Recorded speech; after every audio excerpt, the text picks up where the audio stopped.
Ngarang nungdaran phongkiba pandamgi pauchedagi maruoiba pau khara khangatjaraga miyamda khullo tamjage Naga gi lamchingda UNLF ki designated camp hangba yaroi NSCN United Nations Liberation Front UNLF pambai group amadi intergovernment anigi marakta handakta khuyek pinakhiba peace agreement aduga mari lenana ngase National Socialist Council of Nagalim NSCN na akanba miyeng changbaga loinana Lubachi ki maikaidagi Naga taba mafamchingda hairiba UNLF pambai group ki designated camp amata thamba yaroi haba akanba wafam thamlakti NSCN na thadorokpa jero amada palibadi Nagasinggi hak ngaksenba amadi achoi angam yohandana nungai yafana lehenba loinana Nagasinggi territorial integrity ngaksenba haibasi lup asi ki tawfadraba thaudangni lup asi ki khwaidagi maru oiba thaudang asi Naga furuk ki miyambu mapandagi pirakpa safu singdagi ngakthokpa amadi community asi ki miyam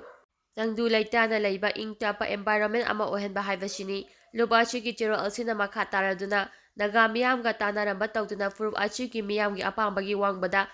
UNLF ki campsing sengalapagi matangda yaningdaba phungdokpaga loinana hariba campsing achi athubada hongdokhinaba loinana UNLF pambai group ki forcing Naga mafamchingda thamjilakpa haibasi Naga singbu thawoidaba amadi awangba thakta condemn tawningai oiba thawongni haiba wafam thamlakpaga loinana NSCN amadi India government anigi marakta peace talk ki khoyek pinakibagi mawong aduga handaki UNLF pambai group ka peace agreement ki khoyek pinakibagi mawong ani achi aduki matik tayonare haina chero alduna marasirakli Laiba amada thokpa thokdo wathokki thodang pumba lengang lafop tho e haibasi BJP na kauraba male Kemeka Chandra Manipur da tholiba irang asu kanglup anina taishinnaduna tha taragi matung Mikhal Mayada Union Minister Kiren Rijiju na wanganglapa achimak laibak thibani thawong achima asokpada thum thakpaga chap manai Laiba amada thokpa thokdo wathokki thodang pumba lengang lafop tho e haibasi BJP na kauraba male haina MPCC ki president Kemeka Chandra na phongtokhrei Congress Bhavan da ngasi pangmisinga unaba amada Kemeka Chandra na hai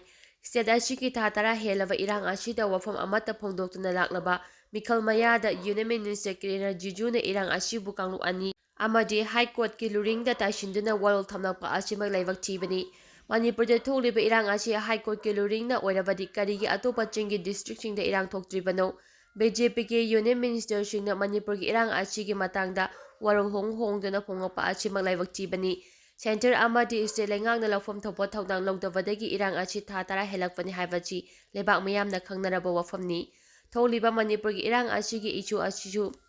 Thaidokpa yanaba amadi miyambu lana lamjingnaba BJP na hotnabagi mahuta lenga amagi thapom thopa mathau adu pangthokpana chumgani haiki Manipur khunai da nupisingna lawduna lakliba thodang akoina kafom thokte Minister Waikem Chan Manipur imaleba kitabak nupi obi imachingna lawduna lakliba thodang aikoina kafom thokte ngasi ma iramdam asida thokliba irang achi khara nemthakrabachu amaga kauthokna handuna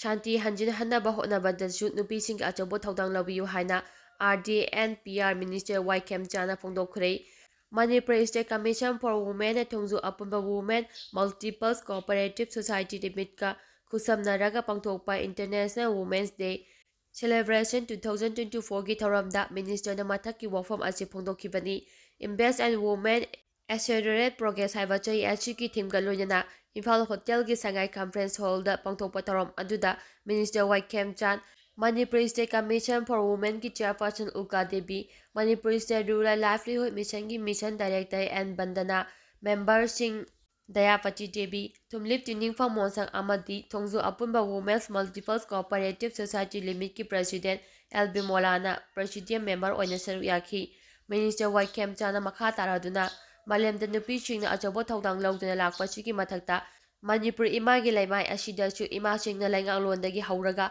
chimilon fawbada achobo thodang lawduna lakle haibasi thokliba nupira amadi ngasi malemda amata ngairaba imai khathel asina mayek sengna takle Amaromda ngasi Manipurda thokliba irang asidachu macha machu singbo choktanaba ahing nungthil khayana yarektuna ngak senduna sangli Hauji irang achi khara nemtharabachu hanagom santi hanjin hanaba hotnabada imachingna achobo thodang lawiyu loinana ngasi malemgi nupisinggi numit achina lakpada irangi leiriba charangnaba nungaitaba khudima phaba oirasanu haiki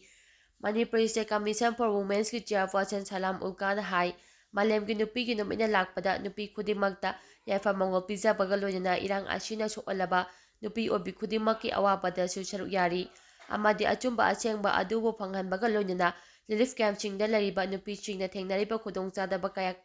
ꯈꯔꯗ ꯑꯣꯏꯔꯕꯁꯨ ꯀꯣꯛꯍꯟꯅꯕ ꯀꯝꯃꯤꯁꯟꯅ ꯑꯈꯟꯅꯕ ꯊꯧꯔꯥꯡ ꯈꯔ ꯄꯥꯏꯈꯠꯄ ꯍꯧꯔꯦ ꯍꯥꯏꯅ ꯐꯣꯡꯗꯣꯛꯈꯤ꯫ ꯃꯩꯇꯩ ꯄꯥꯡꯒꯜ ꯑꯅꯤꯗꯒꯤ ꯃꯨꯜꯍꯧꯕ ꯇꯥꯇꯥ ꯗꯝꯄꯔ ꯃꯩ ꯊꯥꯗꯣꯛꯄꯤꯔꯝꯂꯦ꯫ ꯃ꯭ꯌꯥꯟꯃꯥꯔ ꯃꯆꯥ 38 ꯃ꯭ꯌꯥꯟꯃꯥꯔꯗ ꯊꯤꯟꯗꯣꯛꯈ꯭ꯔꯦ꯫ ꯀꯨꯀꯤ ꯃꯆꯥ ꯑꯃ ꯕꯣꯝꯒ ꯀꯣꯟꯅꯅ ꯐꯥꯔꯦ꯫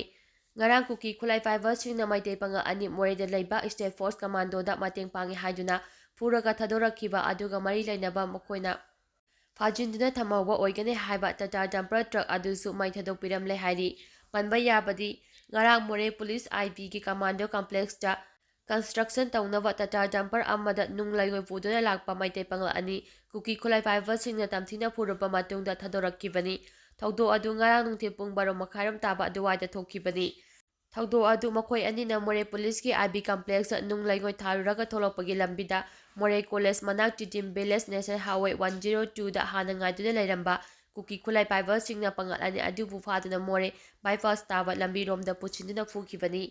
ꯆꯩꯔꯛ ꯑꯁꯤꯗ ꯉꯁꯤ ꯏꯝꯐꯥꯜ ꯑꯦꯌꯔꯄꯣꯔꯠꯇꯒꯤ ꯍꯦꯂꯤꯀꯣꯞꯇꯔꯗ ꯃ꯭ꯌꯥꯟꯃꯥꯔ ꯃꯆꯥ 38 ꯃꯣꯔꯦ ꯐꯥꯎꯕ ꯄꯨꯔꯛꯂꯕ ꯃꯇꯨꯡ ꯃ꯭ꯌꯥꯟꯃꯥꯔ ꯂꯩꯉꯥꯛꯀꯤ ꯑꯣꯊꯣꯔꯤꯇꯤꯗ ꯈꯨꯠꯁꯤꯟꯅꯈ꯭ꯔꯦ ꯍꯥꯏꯅ ꯊꯥꯖꯕ ꯌꯥꯕ ꯄꯥꯎ ꯑꯃꯅ ꯍꯥꯏꯔꯤ꯫ ꯅꯥꯀꯜ ꯑꯃꯔꯣꯝꯗ ꯉꯁꯤ ꯑꯌꯨꯛ ꯄꯨꯡ 9:30 ꯇꯥꯔꯛꯄꯗ ꯃꯣꯔꯦ ꯄꯨꯂꯤꯁ ꯁ꯭ꯇꯦꯁꯟꯗꯒꯤ ꯏꯝꯐꯥꯜ ꯃꯣꯔꯦ ꯂꯝꯕꯤꯔꯣꯝꯗ ꯀꯤꯂꯣꯃꯤꯇꯔ 3 ꯆꯠꯂꯒ ꯂꯩꯕ ꯃꯣꯔꯦ ꯀꯣꯂꯦꯖ ꯌꯧꯔꯝꯗꯥꯏꯒꯤ ꯆꯤꯀꯤꯝ ꯚꯤꯂꯦꯖ ꯕꯥꯏꯄꯥꯁ ꯂꯣꯗ ꯇꯥꯕ ꯂꯝꯕꯤꯗ 5ꯁꯨꯕ ꯑꯁꯥꯝ ꯔꯥꯏꯐꯜꯁꯀꯤ ꯇꯤꯝ ꯑꯃꯅ ꯊꯤꯕ ꯍꯨꯝꯕꯒꯤ ꯊꯕꯛ ꯆꯠꯊꯔꯤꯉꯩ ꯆꯩꯔꯛꯇ ꯆꯤꯡꯅꯅꯤꯡꯉꯥꯏ ꯑꯣꯏꯕ ꯃꯑꯣꯡꯗ ꯂꯥꯛꯄ ꯃꯤꯑꯣꯏ ꯑꯃ ꯈꯥꯝꯗꯨꯅ ꯆꯦꯛ ꯇꯧꯕꯗ ꯁꯛꯇꯤ ꯂꯩꯔꯕ ꯑꯥꯏ.ꯏ.ꯗꯤ ꯕꯣꯝ ꯑꯅꯤꯒ ꯂꯣꯏꯅꯅ ꯕꯦꯇ꯭ꯔꯤ ꯑꯃꯁꯨ ꯐꯒꯠꯄ ꯉꯝꯈ꯭ꯔꯦ ꯍꯥꯏꯔꯤ꯫ ꯐꯒꯠꯂꯕ ꯃꯤꯑꯣꯏ ꯑꯗꯨ ꯃꯣꯔꯦꯒꯤ ꯃꯤꯁꯟ ꯕꯦꯡꯛꯇꯒꯤ ꯁꯣꯂꯦꯟ ꯍꯥꯎꯀꯤꯞ ꯑꯦꯂꯥꯏꯁ ꯂꯦꯂꯤꯟ ꯆꯍꯤ 40 ꯑꯄꯣꯛꯄ ꯍꯦꯃꯥꯡ ꯍꯥꯎꯀꯤꯞꯅꯤ ꯍꯥꯏꯔꯤ꯫ ꯑꯥꯏ.ꯏ.ꯗꯤꯒ ꯀꯣꯟꯅꯅ ꯐꯒꯠꯂꯕ ꯃꯤꯑꯣꯏ ꯑꯗꯨ ꯃꯣꯔꯦ ꯄꯨꯂꯤꯁ ꯁ꯭ꯇꯦꯁꯟꯗ ꯈꯨꯠꯁꯤꯟꯅꯗꯨꯅ ꯑꯥꯏꯟꯒꯤ ꯑꯣꯏꯕ ꯊꯕꯛ ꯂꯧꯈꯠꯅꯕ ꯀꯦꯁ ꯑꯃꯁꯨ ꯔꯤꯖꯤꯁꯇꯔ ꯇꯧꯈ꯭ꯔꯦ ꯍꯥꯏꯔꯤ꯫